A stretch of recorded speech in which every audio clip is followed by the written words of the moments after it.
kuongezana bila sababu. Wakati hili swala tulisema lipite. Yaani wewe ni mpumbavu wewe kazi yetu. Yaani unakuja eti unasema eti yapite. Mbisho umefelisha hapa nasema ipite. Hivi napitaje kila siku hivi? Wewe ni mjinga eti. Tumekosa hela, tumekosa shilingi ngapi? Tumekosa pesa shilingi ngapi unajua? Kumpata yule tumpeleke kule kwa boda. Sasa kwani nilikuwa peke yangu na misheni? Hapo mimi sielewi. Yaani unaniletea majili yako ambayo haeleweki nini? Mara tumtafute binti mwenyewe anakimbia kinoma. Hapo mwisho wa siku tumemkosa wote, unaanza kuleta habari zako za ajabu. Acha mambo ya kisenge ndugu yangu. Kwa nini nani msenge? Hapo wewe.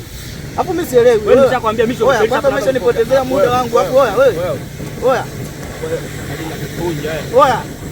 Oya mwanangu, mimi nitakuchafua mwanangu. Wewe ndugu yangu sasa, umeshanipotezea muda sana. Hapo mishe zako sizielewi. Mishe zako zenyewe hizi fyongo.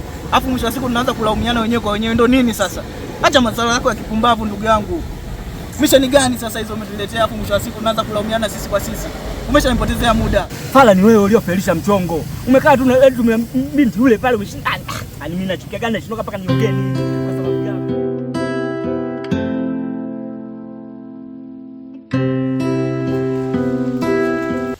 Weka karibu. Kuna matatizo nyumbani. Kuna nini tena huko kimetokea? Twenda nyumbani, kuna matatizo bana.